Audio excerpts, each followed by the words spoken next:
The mission of FSU Coach is to prepare and equip the next generation of coaches and sports professionals with best practices and current research to enable them to pursue excellence. We have 2 academic programs, the online graduate certificate, which is 4 classes, and also a 10-class master's in athletic coaching. Our graduate certificate and master's program can be started at any time, either the summer, fall, or spring. The types of classes that we offer focus on the athlete as a whole person. We focus on the theory and practice, the research, the helping skills. I came to FSU Coach because I truly believed in the mission and the purpose of the program. I think I have my dream job being a head coach at Florida State, but I know there's always more ways that I can help my athletes and better prepare as a coach. If you're interested in going into coaching or joining the FSU Coach program, I would just say don't even think about it and do it.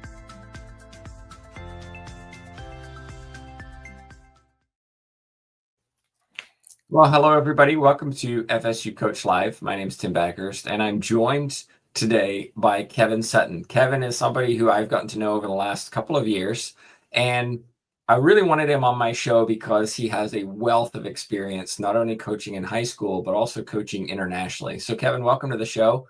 If you wouldn't mind, just give us a little bit of a background about coaching and your journey. First and foremost, Tim, thanks for having me on the show. We had the opportunity through a mutual friend to get to know each other, and it's been a great pleasure. I've admired your work from afar, and now I'm admiring your work up close. So thanks again for having me on the show. Tim, my coaching journey started some 40-odd years ago, but I was really blessed because I got into coaching right after I graduated from James Madison University. And I served as a student assistant there for 2 years. And then I went on to the high school level. Actually went back to the high school level where I graduated and worked 10 years with Stu Vetter, who's a Hall of Fame coach in the Washington, D.C. area.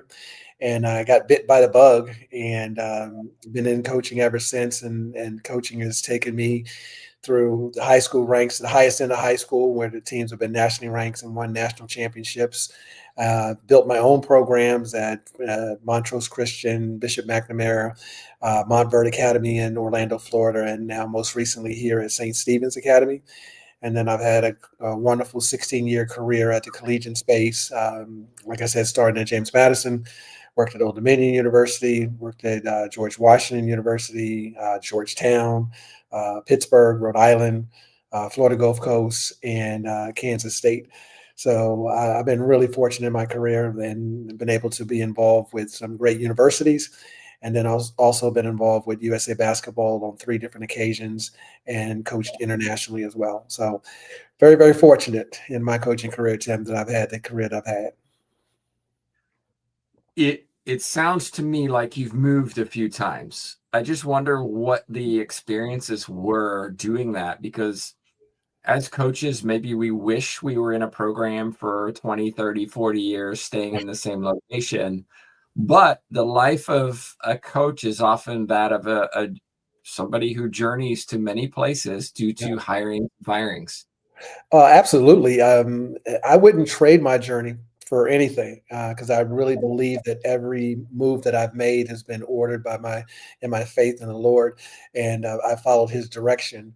But yes, I've moved often in my coaching career because I think you and I both know, and all the coaches know, when you're on a journey and pursuing your goal to become a head coach, it often takes you in a lot of different directions. This is not always a straight path, to your goal. Sometimes it takes detours, and sometimes it takes you a lot of different places. But each stop on my journey has prepared me for the next stop. So from a professional standpoint, it's been fantastic. And we've lived in some great areas. Pittsburgh, we lived in Rhode Island during the pandemic, which was a great state to live in. We went far west as Kansas and got to live in Manhattan, Kansas for a year and be a part of Kansas State, Kansas rivalry. We lived in Florida a couple times, me at Montverde Academy and then at Florida Gulf Coast. And so we now being back in Florida, we've known that this is where we wanted to put our flag in the ground, if you will, and call this home. But I would not change my path in the places that I've been, because they've also helped make me a better coach, and I've learned a great deal at those universities. From a personal standpoint, I'm not sure my wife likes packing up and having me go to a job and then her, pack up our house and having to move. And most recently, our youngest daughter, who's a freshman at St. Stephen's, she started middle school 2 years ago, and we made her a promise that she would start St. Stephen's as a middle schooler, and then she would graduate from there. So we're really happy where we are. One of the areas of research that I've been looking at is stress and burnout in coaching.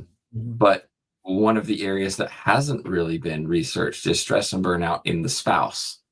And I can see from my own personal experiences of moving and new jobs, et cetera, that puts a lot of strain on families. Can you talk a little bit maybe about how you navigate that of, hey, honey, we're moving again? Tim, yeah, that's a great question. I often say that the quality of a person's question determines the quality of my answer. So that's a great question. First and foremost, my wife, Beth Sutton, is a fantastic person, first and foremost. But she's an educator herself. And I'm a pretty accomplished coach, but she's a way better, educator and a way better teacher in her field. And she's won Teacher of the Year several times. So we look at each move as an opportunity to continue to grow and as people, and to grow educationally, and then we use as opportunities for our families to continue to grow and to navigate different areas. And so whenever we move, she researches really quickly, and she has planned where we're going to live and which part of the city we're going to live in, and what are the educational experiences that we can have and we can share with our children. So she's fantastic in that regard. And I've been really fortunate because each time that I've moved, I've been able to take my family with me. And I think you and I both know that that's becoming harder and harder to do in this coaching profession, is to take your family with you each time that you move. But fortunately for us, her being an accomplished teacher, people want her for who she is, and it just makes the transition that much easier. She's never been without a job, and has always been selective as to which jobs that she wanted to take. So, it's always our transition, other than the fact that where we're moving to and how to pack up the house and unpack the house, and knowing that we only might be there for 2 years versus 4 or 5. Other than those type of situations that we have to work through, our experiences each place that we've stopped at, each city that we've worked in, has been tremendous. You've coached in high school, you've coached in college, and many of the people I talk to in coaching, especially when they're younger, have aspirations to be a college coach. And I lose count of the number of emails I get. I want to do your master's because I want to be a collegiate coach. I want to coach in D1, et cetera, et cetera. But you've done that, and yet here you are coaching at high school, which is interesting because one would say that Division I is more glamorous, more status, more influence, yet you're not doing that, and you could do that. So I'm curious, why coach at high school? Probably, I'm guessing here, probably for less pay than in college for most places. Why do that instead of coach at the collegiate level? Because Tim, I like I said, I've known my entire life that I wanted to be a coach. My father was my very first coach, and then I had great coaches as I grew up, and my life has been impacted by them. And I quickly realized that this is the job. If I'm going to have a career, this is the career that I want to have. And so, yes, I've been chasing, the dream all my life. Once I stopped playing basketball, to become a Division I, head basketball coach. And then I would say right after Pittsburgh, when we were unsuccessful and our staff got let go, I quickly came to the realization that I no longer was seeking the role of becoming a head coach at the Division I level. I was longing for the opportunity to be placed in a position where I can have the most impact on people's lives. So I had a career change, a directional change. I became more emotionally intelligent.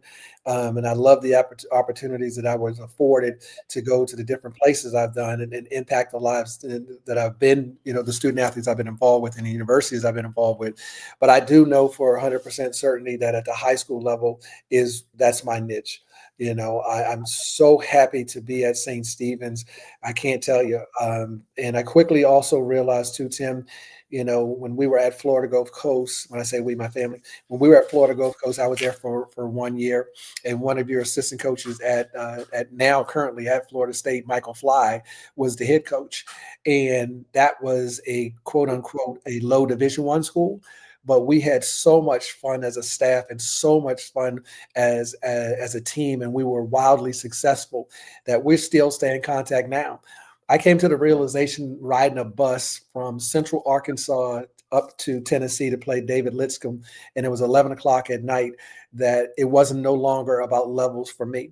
It was where could I have the most impact and enjoy my life and share my life with my family. And that's when I realized that, I was pursuing and had a desire again to become a head coach. And the opportunity presented itself at St. Stephen's, where my wife works and where my daughter is a freshman. So I'm a blessed man. Actually, you know what? I'm a crazy blessed man. So you mentioned being let go, and that's something that people typically don't talk about for a variety of reasons, and often because it's a painful experience. It's one that we don't want to go through. Yet coaches are often taught this is going to happen. It is part of your career. Yeah. So can you tell me a little bit about the emotional stress, that job uncertainty? Are we going to lose our jobs? What is going to be my next job? Where am I going to be? Talk a little bit about what that's like. Yeah, those are all questions that you ask yourself, Tim. And I say that because yes, you do get into this. This is one of the professions that you get in, knowing to the fact that there will come a day when you can be fired for not performing, or your staff can be let go because your head coach is not performing, or he might have done something out of character, and got himself in trouble, and then you as an assistant coach, your life is impacted. Well, that's happened to me at Pittsburgh. We lost. We were there 2 years under Coach Stallings, and he walked in and got $10 million and asked not to coach anymore. And I walked home and told Beth and Riley that we had to move. And that was a very, very hard time for me, Tim, because that was the very first time in my life that I had ever been let go, fired, or resigned, whatever term people want to use these days. And it was totally out of my control. I mean, absolutely 100% out of my control. And I quickly realized then I no longer wanted that. I no longer wanted to have my life and my family's livelihood to be attached to someone, and it could be affected in a split second. Because I made a tactical mistake, and I can say it now. I left Georgetown University, in the city that I grew up in, and in the university I watched and learned under a great man, John Thompson, big coach, and then also JT3. I chased money to Pittsburgh, which was a terrible mistake for me. I got $100,000 raise. Well, most people would say that's a great thing. Well, guess what? I also got fired 2 years later, and it almost derailed my career, Tim. To be honest with you, I didn't know at that point, and it was a dark period in my life, that I didn't know if I was going to be able to resurrect my career, because now you're attached with a team that doesn't win. You're attached. You got the stigma of being fired. Even though people get fired all the time, but when you get fired, your ego is bruised and your ego is damaged, and you have to go through all of those emotional things and put food on the table and provide for your family, and your daughter is coming home from a great day at school and finding out that she's going to be we got to go to another place. That's hard. That's hard. That's a hard thing to deal with. That's just people. That's the things that people don't see. They see the games on TV, but what they don't see is, when people, coaches or decisions are made, the assistant coaches, their families get impacted equally as bad, but yet they don't get a buyout. And then also I've been on the side where we've been let go at Florida Gulf Coast after winning 22 games, going to postseason play. So now, can you imagine being let go because you didn't perform, and now you're getting let go because you performed well, and both situations were out of my control. So I said right then and there that I'm going to take control of my life, and I'm going to take control of my next direction. And so I strategically and purposely, chose to go from Pittsburgh to Rhode Island. And I'll tell you, I sat in a chair one day, Tim, for easily 15 hours. My wife had gone and taken my daughter down to Florida. I sat in a chair from 6 o'clock in the morning till well into night. And my dog didn't eat. I didn't move. And I sat there and I just prayed and cried and prayed and cried, because I wanted to get this right. And I knew I had to get this right the next move. So the only phone call I took that day was from my wife, and she would let me know where she was on her travels down to Florida. And I didn't take any other phone calls. And then that night when she landed in Florida, I said, hey, listen, what are the 3 criteria we're looking for in this next move? And so she said, I want to go to a place where there's quality of living. She said, I want to be in a place where we have a chance to win, since winning seems to be the criteria that people measure you by. And then she said, you didn't know Coach Stallings before, even though he had recruited one of your players, you didn't know him. So let's get on a staff where you know the guy really well. And that was Rhode Island. David Cox had just gotten a job. Danny Hurley had just taken Connecticut. I knew David Cox for a long, long time from Washington, D.C., so it was a great move for me to join him.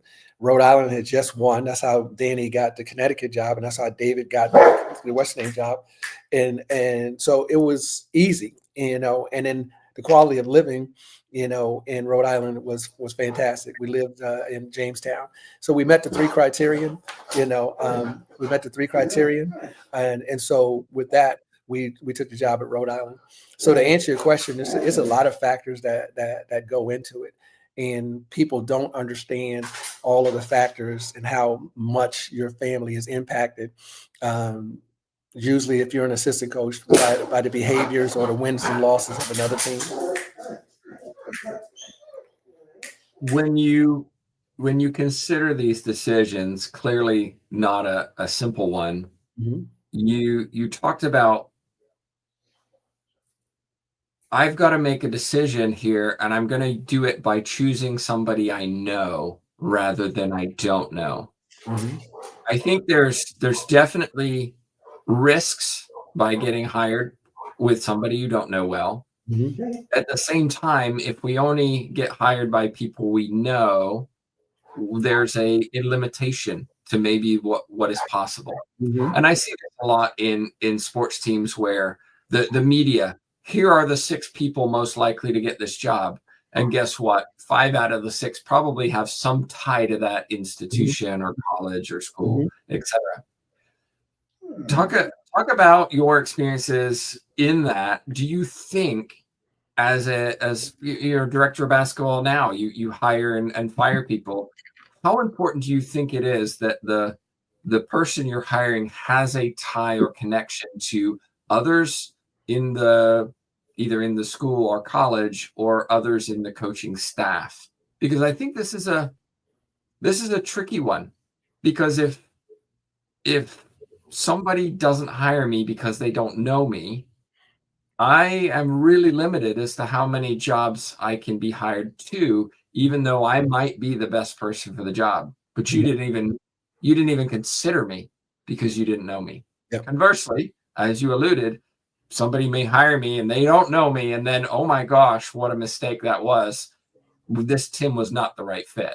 Mm-hmm. Talk a little bit about how you do that with hiring and firing and your opinions. Well, for me, it's always about alignment. Regardless, I'm going to pick the best candidate. Sometimes it works out when you hire somebody that I've been in situations where I have done that and it's backfired and I've been burned by it. Okay. And I've also hired people that I didn't know, and that has, backfired as well. So now it is all about alignment, and for what I look for is I lay it out really, really clearly, just like when recruiting, student athletes to come play for me, I want, these 5 things, Tim. I want people who have high character. Okay, they have to have high character, because I know I can make people better basketball players, but I'm not sure I can make them better people. And the same thing in the coaching ranks. I can show them and teach them and have them on my staff and have them bring value, but more importantly, add to their value if they're a good person. And so that's number one. Number two, they have to be passionate about the game of basketball. Number three, they have to be a teacher, not look at themselves just as a coach. So they have to look at themselves as an educator, as a mentor, as a leader, and willing to take on all those things. Excuse me one second. Leia, stop. Yeah. Come here. Stop. She sees a squirrel outside. I apologize. And then they have to value education. Because we'll be working in educational institutions, so they have to value education. They have to celebrate diversity, and then lastly, they have to be willing to have a tremendous work ethic and go the extra mile, because there's in sports, in a leadership position, there's only a beginning time. There's never really an ending time. So those are the things that I look for, and then I do my due diligence and check their references, and I always try to put them in a situation where, I do these little tasks, and then and I'll communicate with them, and then I'll stop communicating with them for a couple of days to see how persistent they are, and then I'll ask for their work, show me an example of this. Okay, take this film, and show me 6 ways that we could have defended that better. Okay, or how would you defend that better? Here's a situation: you got a 2-sport athlete, and we have a game on this particular day, and he wants to go to play lacrosse versus play basketball that day. How would we handle that? How would you handle that? How did you handle a parent that is a parent, and regardless of what their title is, they might be a pastor, they might be a 4-star general, but how can you look beyond their title and deal with the situation? And how would you deal with the situation? And I would ask for writing samples. So I have a lack of a better term, a system that I use, but alignment is the most important thing. It sounds like those questions are almost all non-basketball coaching questions.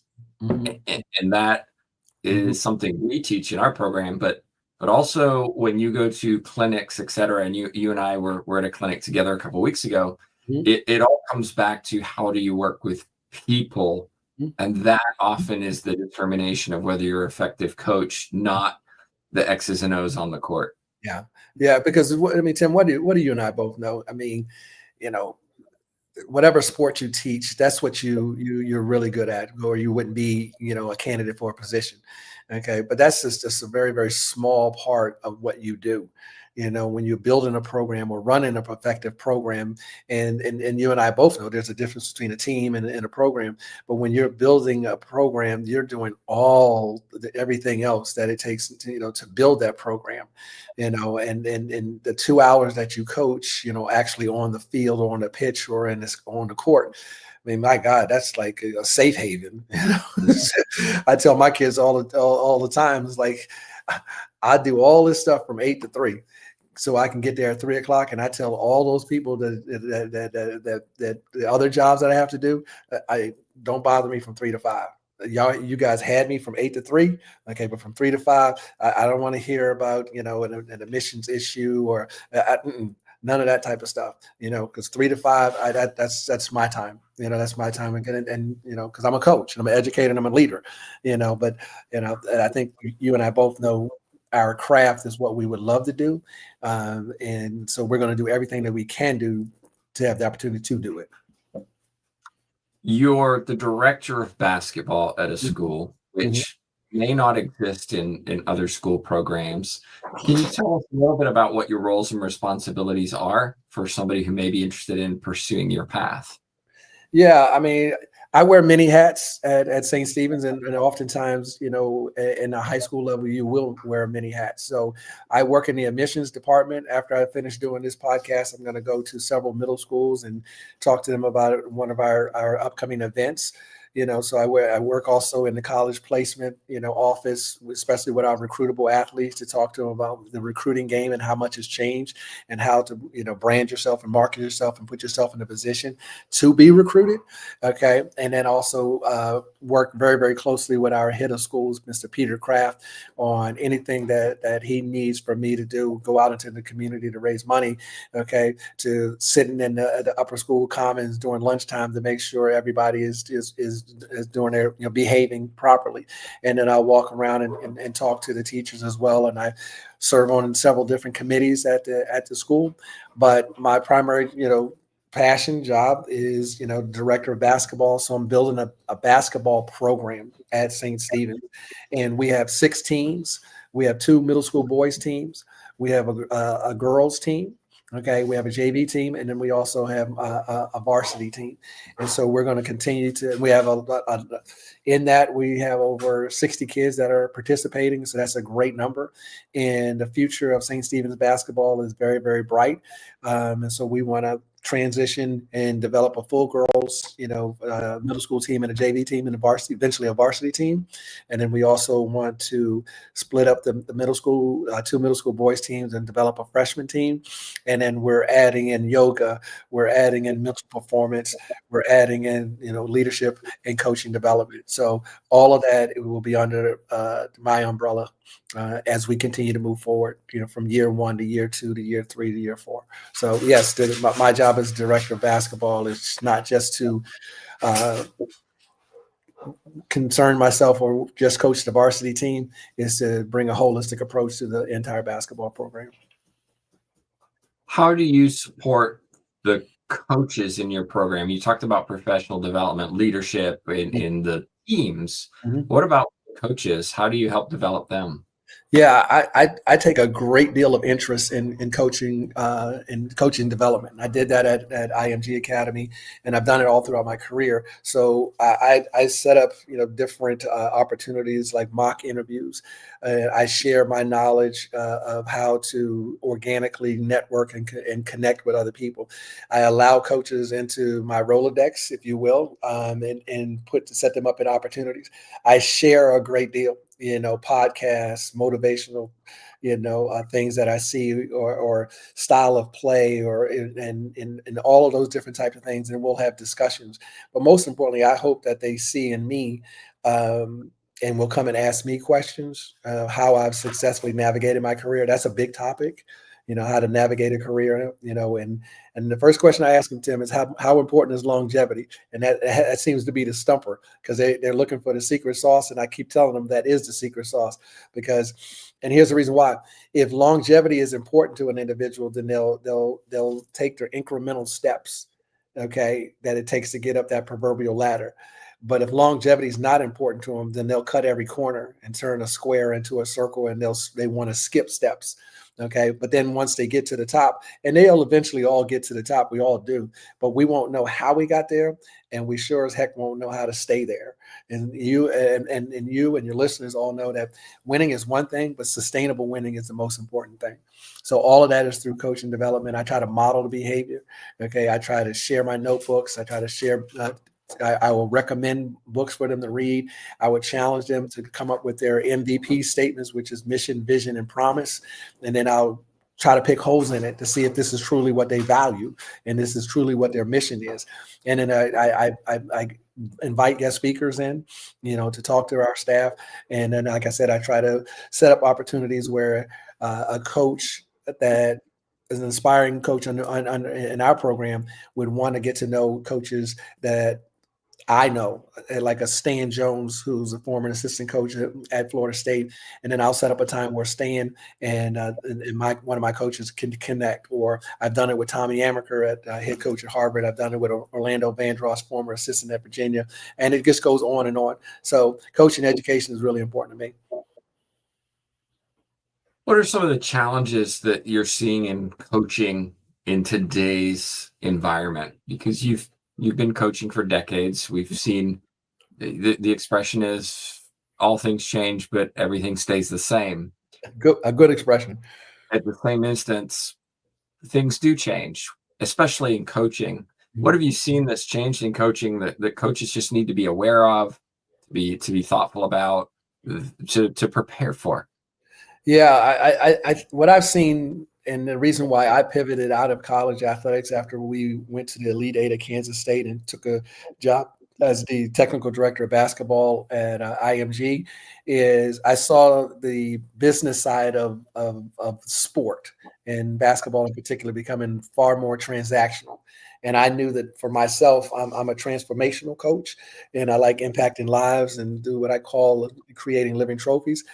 So my biggest challenge to young coaches or coaches that are coming up in this profession is to develop their emotional intelligence, to become more self-aware of what their negotiables are, what their non-negotiables are.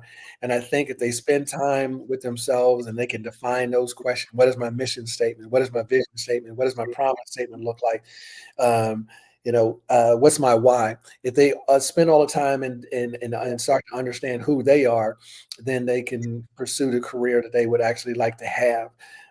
So, the business side of basketball excuse me, the business side of sport is, continue to turn into a, multi-billion billion billion business billionaire business, and so it's really, you know, uh, different. And again, the sport has changed a lot, and you got to continue to evolve, or you'll get left behind. But I would say my challenge is just to say to the listeners and the viewers is to spend time with yourself and become more emotionally, aware of who you are and self-aware, emotionally intelligence, and get in tune with that. Then I think that they'll land right where they're supposed to be. I want to be thoughtful of your time.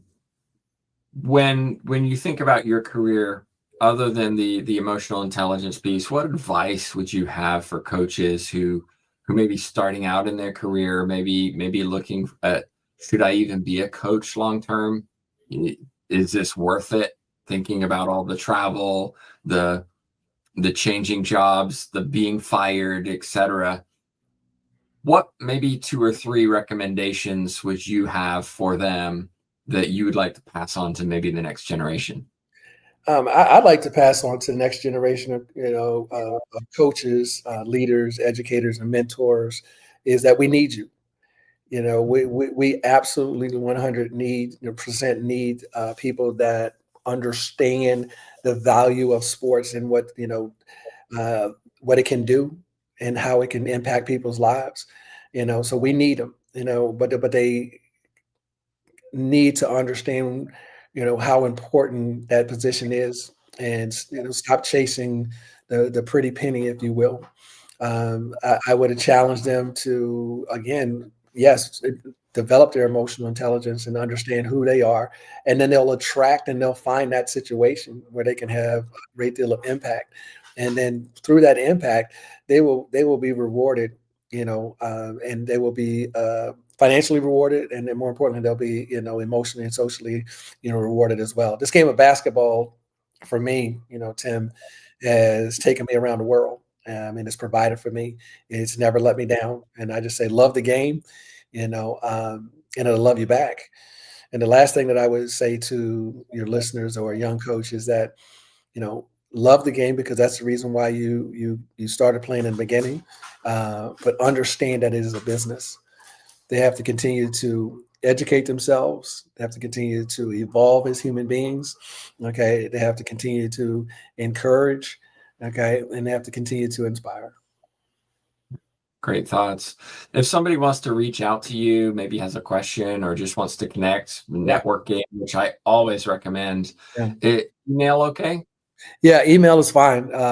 Kevin Sutton basketball at gmail.com, as you have on the screen. That is the easiest way. And Tim, you and I both know we were recently at USA Basketball in Atlanta, and which a great privilege that we both had, because it was a tremendous uh, Really? speakers. But and I challenge your listeners, with this.